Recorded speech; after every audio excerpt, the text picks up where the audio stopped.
Before the modern world, before nations, borders, and technology, there was a land of ideas. A land of mountains and seas. A land of small cities, each proud, each independent. This was ancient Greece.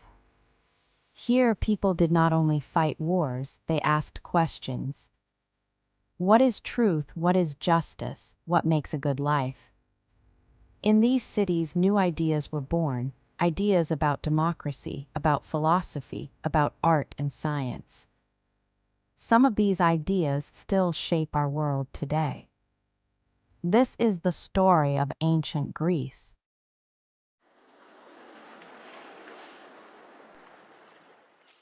Ancient Greece did not begin as a powerful empire.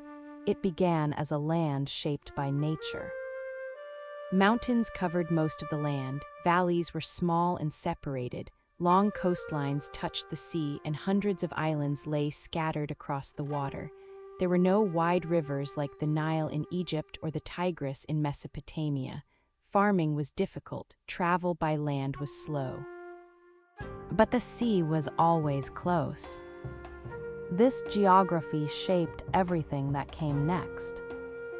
Because mountains divided the land, communities grew apart from one another.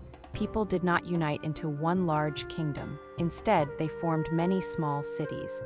Each city developed its own laws, traditions, and identity. These cities later became known as city-states or polis. From the very beginning, Greece was not one place. It was many worlds living side by side. Life in ancient Greece was not easy. The soil was rocky and thin. Large-scale farming was rare. Wheat did not grow well in many areas, so people relied on barley, olives, and grapes. Olive trees became especially important. They lived long, survived dry weather, and produced oil used for food, lamps, medicine, and trade. Olive oil became one of the most valuable products in the Greek world. The sea offered what the land could not. Fishing provided food, ships provided movement. The sea connected Greek communities to one another and to distant lands.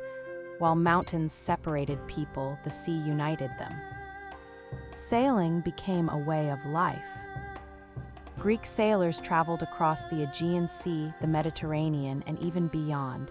They traded goods, shared ideas, and learned from other cultures. Through trade, Greeks came into contact with Egypt, Phoenicia, and Mesopotamia. These early connections played a key role in the growth of Greek civilization.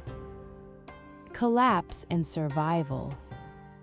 Before classical Greece, earlier societies had existed in the region, but around 1200 BCE, many of these societies collapsed. Cities were destroyed, trade networks disappeared, writing was lost. This period is known as the Greek Dark Ages. Life became simpler. People lived in small villages. There were no great palaces or large cities, but Greek culture did not disappear. Stories survived. Without writing, Greeks preserved their history through oral tradition. Stories of heroes, gods, and legendary wars were passed from generation to generation. These stories helped people remember who they were and where they came from. Over time, these oral traditions would become the foundation of Greek mythology. A new beginning, the rise of the polis. Around 800 BCE, Greece began to change again. Population slowly increased, villages grew into towns, writing returned based on a simple alphabet, trade expanded. With these changes came a new social structure, the polis or city-state.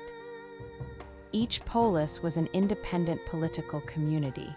It had its own laws, leaders, religious practices, and army.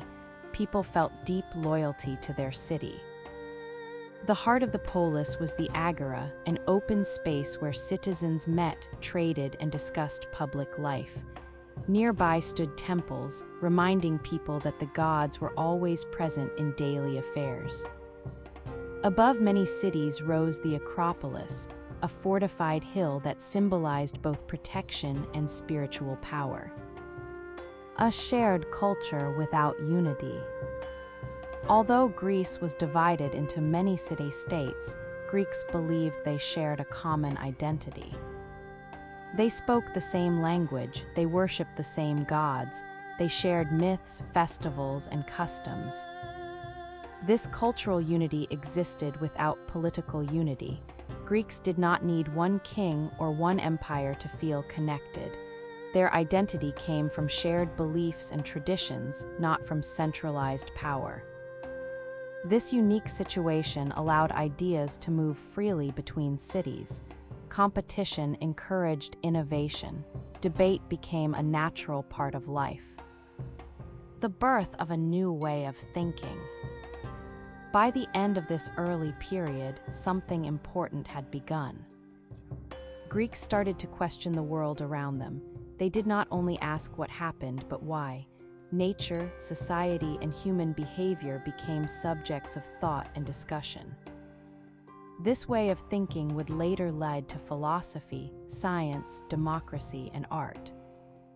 But it all started here, with a difficult land, an open sea, and people who learned to adapt instead of obey. Ancient Greece was not born powerful, it was born curious. And that curiosity would change the world. City-states, power, and the birth of democracy. Ancient Greece was not one nation, it was a collection of independent city-states. Each city-state, called a polis, ruled itself. Loyalty to the city was stronger than loyalty to Greece as a whole. This independence created competition and conflict. Power in Greece was local, visible, and personal.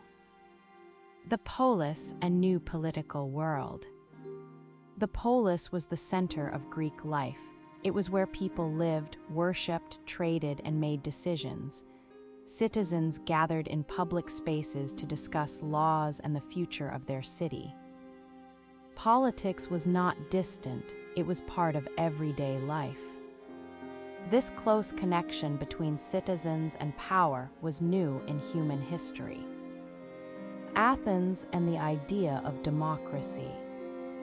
Athens became the most famous example of political change.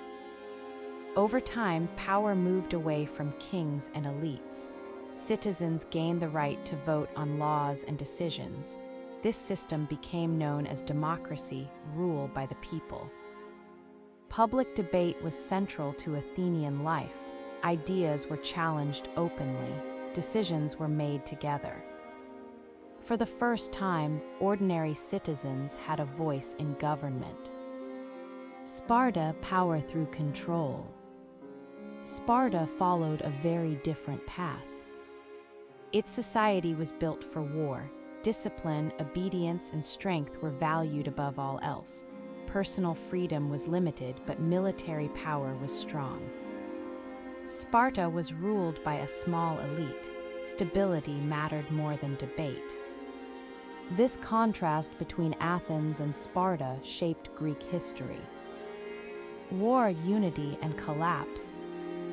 Greek city-states often fought each other, but when the Persian Empire invaded, they united to defend their freedom. Victories against Persia proved that independent cities could defeat a powerful empire. Yet unity did not last. Athens and Sparta soon became enemies. Their long conflict weakened Greece. Cities were destroyed, resources were lost, and trust disappeared. Greek independence survived, but Greek unity was broken. A political legacy. Greek city-states eventually lost power, but their ideas did not. The belief that citizens should participate in government changed history. Concepts like public debate, civic duty, and political responsibility began here. Modern democracy traces its roots to these ancient experiments. The city-states of Greece were small, their ideas were not. Ancient Greece is known as the cradle of Western philosophy. It was here that ideas emerged which forever changed how we understand the world and ourselves. Three philosophers stand out as the pillars of this legacy: Socrates, Plato, and Aristotle.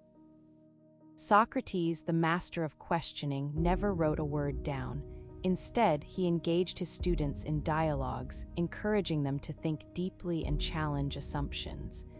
His method, known as the Socratic dialogue, remains a powerful tool for learning and critical thinking today. Plato, a devoted student of Socrates, founded the Academy, the first higher education institution in history. Through his philosophical dialogues, Plato explored concepts such as justice, knowledge, and the ideal society. He believed in the existence of a world of perfect ideas beyond our physical reality. Aristotle, Plato's student, took a more practical approach. He systematized knowledge across many fields: logic, ethics, science, and politics. His writings laid the groundwork for countless modern disciplines. Unlike Plato, Aristotle focused on observing the natural world and applying reason to real-life problems. Together, these thinkers built the foundation of European philosophy. Their ideas continue to shape our culture, education, and understanding of life thousands of years later.